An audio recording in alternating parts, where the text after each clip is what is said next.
जब आपने ये क्रशर बंद किए तो उसके कारण से कितना रेवेन्यू लॉस हुआ है, कितने लोगों को बेरोजगार हुए हैं। 121 टन क्रशरों में से बंद किए गए तो उनके बंद करने के कारण से वहाँ पे ट्रांसपोर्टेशन है, वहाँ पे काम करने वाला मजदूर है, सब लोगों के ऊपर उसका फर्क पड़ा होगा। ये तो किसी बच्चे से पूछेंगे वो जवाब दे देगा। तो ये पूरे सदन को गुमराह करने के लिए इस प्रकार के जवाब दिए जा रहे थे, जिसके कारण से आज यहाँ से वॉकआउट हुआ चल रहे थे। और सोलन, सिरमौर यहाँ क्रशर क्यों चल रहे थे? वहाँ आपदा नहीं आई थी। बाकी भाई भतीजावाद, भ्रष्टाचार सब कुछ वहाँ किया जा रहा है। इसके कारण से हमने इस बात को उठाया है। लोगों की आवाज़ है, गरीब व्यक्ति की आवाज़ है। गरीब आदमी को रेत महंगा मिल रहा है, बजरी महंगी मिल रही है, तो उसके कारण से हमने आवाज़ उठाई। तो मंत्रियों के जवाब सुनिए कि पहली कैबिनेट की पहली मीटिंग में ये सारा कुछ होगा। इसलिए लगातार लोगों से एक वर्ष से झूठ बोल रहे हैं। उस झूठ के कारण से ही पूरे हिंदुस्तान के अंदर इनका सफाया हो रहा है। 2024 में यहाँ पर भी होगा। हिमाचल प्रदेश शीतकालीन सत्र का दूसरा दिन और दूसरे दिन जो है विपक्ष ने सदन से वॉकआउट कर दिया है। मुद्दा एक ही रहा था, स्टोन क्रशर का मामला जो है सदन में गरमाया था। हमारे साथ अभी खास चर्चा के लिए पूर्व में उद्योग मंत्री रहे विक्रम जी हैं, उनसे बातचीत करेंगे। सर, स्टोन क्रशर का मुद्दा जो है आज लगा सदन में जो है वॉकआउट भी विपक्ष द्वारा किया गया, क्योंकि सरकार कहीं ना कहीं ये कह रही थी कि जो स्टोन क्रशर है उससे कहीं ना कहीं इलीगल माइनिंग जो है प्रदेश में हो रही थी। इसके चलते स्टोन क्रशर बंद किए गए थे। उसके बावजूद जो है क्रशर अब खोले गए हैं, तो चरणबद्ध तरीके से हम खोल रहे हैं। तो आपका वॉकआउट हुआ, क्यों आज वॉकआउट हमने सदन से किया है?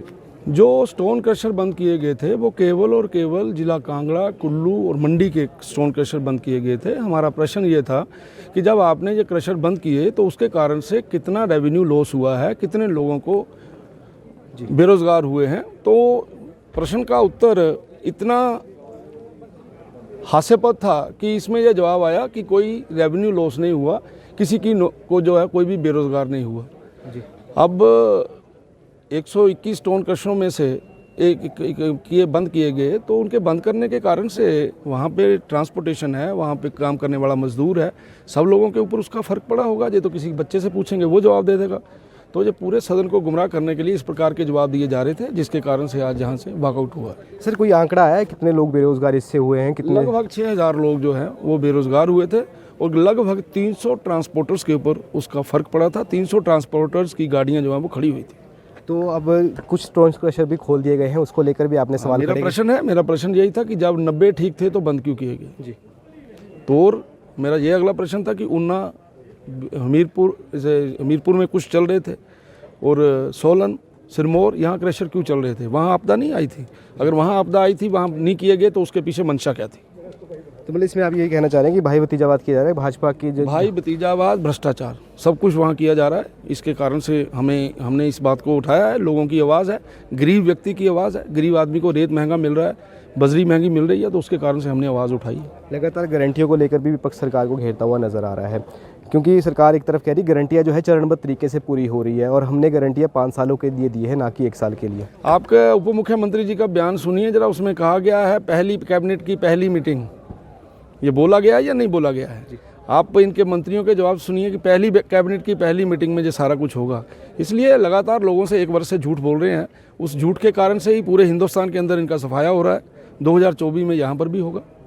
तो सर, जिस तरह से अब युवा जो बेरोजगार बैठे हैं, कुछ जो कर्मचारी थे वो आउटसोर्स पर लगे हुए थे, उसको लेकर भी सरकार ने कहीं ना कहीं भाजपा पर ही आरोप लगाया कि आउटसोर्स की पॉलिसी भी जो भाजपा द्वारा लाई गई, इसलिए जो युवा निकल रहे हैं उसके लेकर हम पॉलिसी अब बना रहे हैं। और आप किस तरह से देखते हैं कि आउटसोर्स की पॉलिसी में ये कहाँ लिखा है कि उनको निकालना है? हमने तो उनको नौकरी दी है। आउटसोर्स की पॉलिसी में अगर आपने कुछ अमेंड करना करिए ना, उसको रेगुलर करना करिए ना, निकालने के लिए कहाँ लिखा है?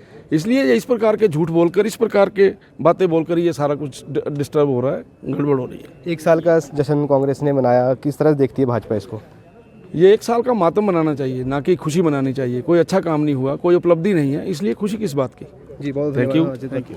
तो ये थे हमारे साथ पूर्व उद्योग मंत्री विक्रम जी, और इनसे भी बातचीत की लगा, क्योंकि आज जो है सदन से वॉकआउट हुआ है और कुछ जो मुद्दा रहा है स्टोन क्रशर को लेकर, हमने इनसे गारंटियों को लेकर भी बात की और अन्य मुद्दों को लेकर भी बात की। हम आपको ऐसी पल पल की अपडेट देते रहेंगे। ऐसी जुड़े रहें समय न्यूज़ हिमाचल के साथ। धर्मशाला से मैं कमल भारद्वाज।